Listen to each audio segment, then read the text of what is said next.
तक आपको कुरान मजीद फुरकान मजीद कहते हैं कुरान से पूछो कौन अफजल है। ओ भाई कुरान से तो पूछ रहा हूं।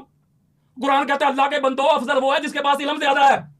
कुरान से तो पूछ रहा हूं, कुरान बता अफजल कौन है। वो कहता है बता तो रहा हूं, वही अफजल है जिसके पास इल्म ज्यादा है, नॉलेज ज्यादा है। तो मैंने कुरान और हदीस से आका अलैहिस्सलाम की हदीस पढ़ के बताई कि हदीस से ज्यादा किसी के पास इल्म ही नहीं है। अब वो 3 खुलफा रह गए रज़ी अल्लाह अन्हुम, इन चारों में अफजल वो होगा जिसके पास इल्म ज्यादा है। आओ मेरी तरफ इमाम जलालुद्दीन सयूती की दुर्र मंसूर खोले, इसके अलावा भी दीगर कुतुब में भी यह रवायत मौजूद है, बेशुमार कुतुब में।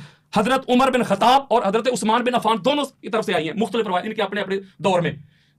एक बंदे ने आके क्लेम कर दिया हजरत उमर बिन खताब के सामने, मैंने शादी की है, 6 माह के बाद मेरी जो वाइफ है उसने बच्चे को पैदा कर दिया। तो हजरत उमर बिन खताब ने कहा संसार कर दो इनको। हाय आलमुन्नास अली इब्न अबी तालिब, इसको लेके जा रहे हैं, किधर जा रहे हो, ये फैसला हो गया, 6 माह के बच्चे को उसने पैदा कर दिया।